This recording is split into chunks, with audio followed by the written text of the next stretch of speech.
지금부터 금융안정 상황 2020년 9월에 대한 기자 설명회를 시작하겠습니다. 오늘 설명해 주실 분은 정규일 부총재보와 민자홍 금융안전국장이며 관련 팀장들도 배석하였습니다. 오늘 개최된 금융통합위원회의 금융안정회의에서는 최근의 금융안정 상황과 우리 금융시스템의 복원력을 논의하였습니다. 먼저 최근의 금융안정 상황과 향후 대응 방향을 간략히 말씀드리겠습니다. 코로나19 발생 이후 일시적으로 변동성이 높아졌던 금융 및 외환 시장은 정책 당국의 적극적인 시장 안정화 조치에 힘입어 대체로 안정을 유지하고 있습니다. 다만 이 과정에서 민간 신용이 크게 확대되고 유동성이 자산 시장으로 유입되면서 중장기적으로 금융안정 측면의 잠재 리스크는 다소 증대되었습니다. 한편 가계와 기업의 재무 건전성은 다소 악화되었으나 금융기관의 손실 흡수 능력, 외환 부문의 지급 능력 등 우리 금융 시스템의 복원력은 여전히 양호한 것으로 평가됩니다. 앞으로 저금리 장기화에 따른 금융 불균형 축적 및 경기 회복 지연에 따른 민간의 채무 상환 능력 악화 가능성 등에 대비하여 잠재 리스크의 조기 발견과 금융기관의 복원력 점검 등 조기 경보 활동을 한층 강화해 나가도록 하겠습니다. 그럼 보다 자세한 부문별 금융안정 상황 및 복원력 등에 대해서는 금융안전국장이 설명드리도록 하겠습니다. 금융안정 상황을 부문별로 살펴보면 가계신용은 지난해 말 이후 증가세가 점차 확대되는 가운데 기업신용도 대내외 여건의 불확실성에 대응한 기업의 유동성 확보 노력 등으로 증가세가 큰 폭 확대되었습니다. 가계부채의 건전성은 대체로 양호한 상황이나 연체율이 비은행 금융기관을 중심으로 완만한 상승세를 지속하고 있습니다.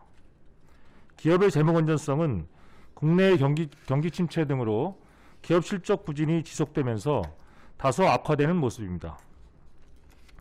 자산시장의 경우 회사채 신용 스프레드는 시장 안정화 조치 등에 힘입어 최근 우량물을 중심으로 축소되고 있으며 주가는 3월 중 급락 이후 빠르게 반등하여 전고점을 회복하였습니다.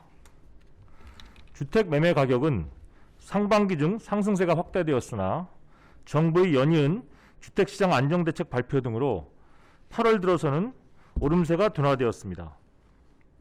금융기관의 자산 건전성은 전반적으로 양호하나 수익성은 선제적인 대손 충당금 적립, 예대 금리차 축소 등으로 다소 저하되고 있습니다. 금년 상반기 중 외국인 증권 투자 자금은 코로나19 확산에 따른 투자 심리 위축으로 주식 자금을 중심으로 순유출되었으나 7월 이후에는 채권 자금의 유입이 지속되는 가운데 주식 자금 유출 규모는 축소되었습니다. 금융 시스템의 복원력을 살펴보면 금융기관의 복원력은 모든 업권에서 자본 적정성 및 유동성 비율이 규제 수준을 크게 상회하는 등 강건한 상태를 지속하고 있습니다. 다만 코로나19 영향 장기화 등으로 가계 및 기업의 부실이 늘어나면서 손실 흡수 능력이 저하될 가능성에 대비할 필요가 있겠습니다. 외환 부문의 복원력도 외환 보유액 및 순대외 채권 규모, 한미 통화 수합 계약 연장 등을 감안하면 전반적으로 양호한 상황입니다. 추가적인 부문별 금융안정 상황, 취약성 및 복원력 등의 세부 내용에 대해서는 질의응답을 통해서 설명드리고자 합니다. 네, 그러면 이제 질문 드리겠습니다. 첫 번째로 파이낸셜 뉴스 연지한 기자께서 질문했는데요. 먼저 참고 3에서 29페이지에서 한계 기업의 예상 부도율이 6월 달에 4.1%로 높다고 했는데 지난해 한계 기업 부도율 등 과거 한계 기업 부도율이 궁금하다고 질문했고요. 두 번째에서는 이제 참고 4에서 은행권의 대출 증가율이 2013년 9월 이후 처음으로 비은행보다 높았다라고 했는데 그 의미가 궁금합니다. 대출 물량이 늘어난 데 따른 것인지 아니면 은행 대출이 가능한 우량 대기업 대출이 확대돼서인지 배경에 대한 설명 부탁드립니다.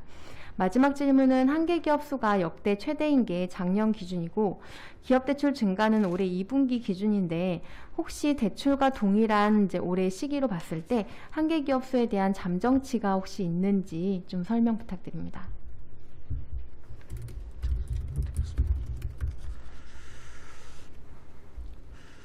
우선 첫 번째 질문과 관련해서 한계 기업의 예상 부도율은 이제 주가 동향 등을 기초로 저희가 추정을 하는 건데요. 그렇게 추정한 예상 부도 확률의 시계열을 저희가 내부적으로는 가지고 있고 그 움직임을 보면 금년 들어 이 예상 부도 확률이 크게 높아지는 모습입니다. 자세한 사항은 우리 담당 팀장하고 이렇게 기자랑 추가적으로 좀 논의를 해서 자세한 디테일은 설명드리는 것을 그렇게 했으면 좋겠습니다. 그리고 두 번째 질문은 은행권의 대출 증가율이 비은행보다 높아진 것은 사실 두 가지 요인이 다 작용하고 있다고 봅니다. 대기업을 중심으로 그 유동성 확보를 위해서 그 은행 대출을 크게 늘린 측면도 있고요. 또 하나는 그 코로나19 대응을 위한 그 금융 지원이 중소기업이나 소상공인 등에 대한 금융 지원이 은행 대출을 통해서 그 은행 대출을 주된 채널로 해서 이루어진 점도 은행의 대출 증가율을 높인 그런 원인이 된다고 생각을 하고 있습니다. 마찬가지로 그 구체적으로 어느 요인이 더 컸는지는 자료를 좀 상세히 보면서 따져봐야 될 것 같습니다. 세 번째로 한계 기업 수는 이게 기업 결산 보고서를 기초로 하는 거기 때문에 금년 중 한계 기업 수는 우리가 자료에서 전망을 했지만 일정 가정에 기초해서 구체적인 숫자는 금년 중 숫자는 내년이나 돼야 나올 수 있기 때문에 그 부분은 그렇게 이해해 주시면 감사하겠습니다.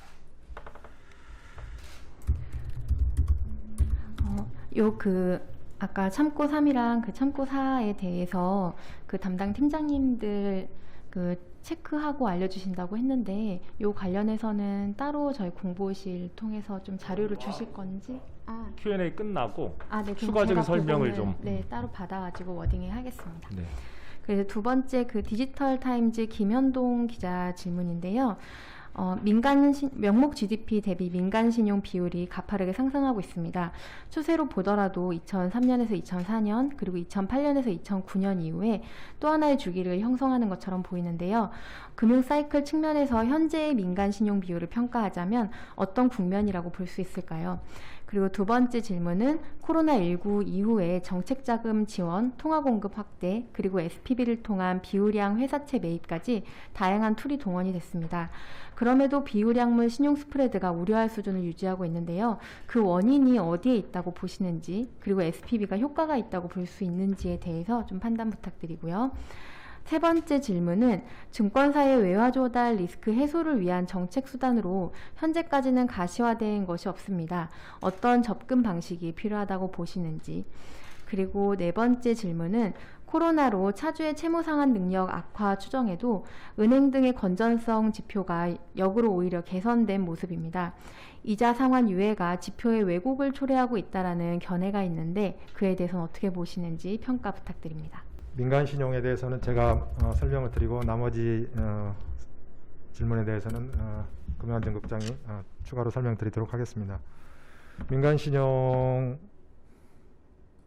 보자면은 이제 한 17년, 18년 무렵부터 이제 차츰차츰 M2 증가율이 상승하는 그런 추세를 보이고 있습니다. 그래서 그 당시 중소기업 대출을 중심으로 이제 점점 늘어나다가 금년 같은 경우는 이제 코로나 사태로 인해서 코로나 위기로 인해서 민간 신용 증가율이 이제 굉장히 폭발적으로 늘어나고 있는 그런 상황이라고 할 수 있겠습니다. 그래서 한 18년부터 지속되어 오던 그 민간 신용 증가율 추세가 당분간은 이제 계속 증가세를 보일 것 같고, 다만 이제 그 레버리지 명목 GDP분의 민간 신용 그 비율은 이제 결국 이 지원 조치 또는 코로나 치료제랄지 백신 개발 이런 것에 의해서 실물 경제, 즉 명목 GDP가 어떻게 되느냐에 따라서 이제 전체적인 그 명목 GDP분의 민간 신용 비율은 그 추세가 결정되지 않을까. 그래서 민간 신용 자체는 당분간은 꾸준히 늘어날 테고 그 레버리지 비율은 실물 측면에서 명목 GDP가 어떻게 되느냐에 따라서 결정될 것 같다. 이렇게 말씀드릴 수 있겠습니다.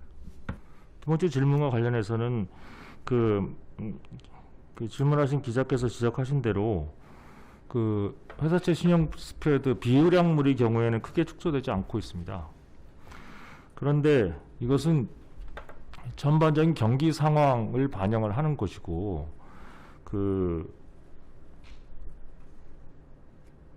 회사채 시장 전반의 신용 경기감은 다소 완화가 되고 있지만 정책 대응 등에 힘입어서 근본적으로 비의량물의 스프레드가 예년과 같은 수준으로 축소되기 위해서는 경기 상황의 뚜렷한 개선이 전제가 되어야 된다고 생각을 합니다. 그래서 그런 경기 상황과 기업 실적 부진 등을 반영을 하고 있는 것이고, 이것이 SPV를 통한 대응의 효과와 직접 관련이 있는 것은 아니라고 생각을 하고요. 결국은 궁극적으로 경기가 어떻게 어떤 속도로 개선되느냐 하는 것이 비율화물 스프레드에 제일 큰 영향을 줄 것이라고 생각을 하고 있습니다. 증권사의 외화 조달 리스크 관련해서는 최근에 정부가 해외 주가 연계 ELS에 대한 레버리지 비율 규제 강화, 또 외화 유동성 확충 스트레스 테스트 등의 보완 대책을 이미 발표를 했습니다.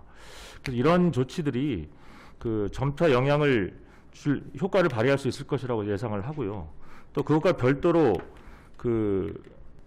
개별 상품 관련 리스크에 대한 대응뿐만 아니라 비은행권, 특히 증권사 전반의 유동성 리스크를 어떻게 관리해 나갈 것인지에 대한 고민도 진행되고 있을 것이라고 생각을 하고 있습니다. 이건 저희도 질문하신 취지와 판단에 크게 생각이 다르지는 않습니다. 이런 금융지원 조치가 이런 실제 차주의 채무 상환 능력을 좀 제대로 반영하지 못하게 하는 측면이 있는데, 문제는 아니고 그거는 애초에 정책 의도가 그렇게 코로나19라는 일시적인 큰 충격으로 일시적인 채무 상환 능력의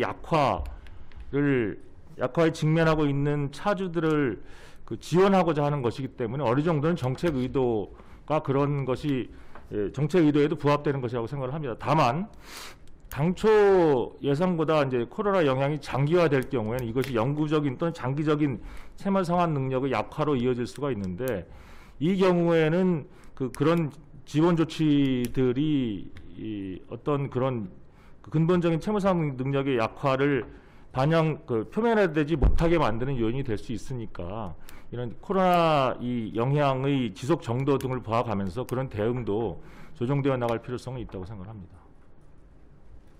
네, 다음은 매일경제 송민근 기자 질문입니다. GDP 디플레이터가 큰 폭으로 상승했는데 그 상승의 이유가 뭔지 궁금합니다. 그리고 두 번째로는 올해 외감 기업 중에서 환계 기업 비율이 21.4%까지 뛴다고 말씀 주셨는데 개수로는 몇 곳이 되는지 혹시 여쭤볼 수 있는지 물어봤습니다. GDP 디플레이터는 잘 아시겠지만 이 교역 조건 플러스 내수 디플레이터에 의해서 결정이 됩니다.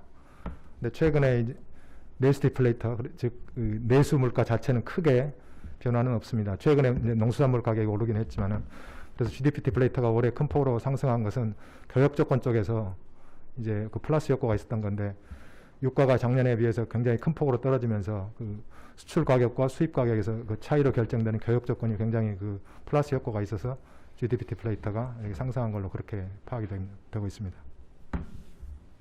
예, 그리고 두 번째 질문과 관련해서는 먼저 이 금년 중 한계 기업 수가 어떻게 될 것이냐, 비중이 어떻게 될 것이냐 하는 것은 코로나19 국내 확산 직후 당시의 매출 충격이 연내 계속 지속된다는 가정 하에서 저희가 추정을 한 겁니다. 그러니까 단순한 추정치라고 하는 것에 유념을 좀 해주시길 바라고요. 그다음에 그렇게 했을 때 이제 한계 기업의 비중이 상당폭 상승하는 것을 21.4%까지 상승하는 것으로 이렇게 저희가 추정을 했는데, 기업 수는 5천여 개 정도 되는 것으로 제가 알고 있습니다. 그래서 그것도 우리 안정무석 팀장하고 자세한 숫자 같은 것들 한 번 더 상의를 해봐 주시기 바랍니다. 네, 더 이상 질의가 없는 것 같습니다. 그럼 이것으로 기자 설명회를 마치겠습니다. 수고하셨습니다.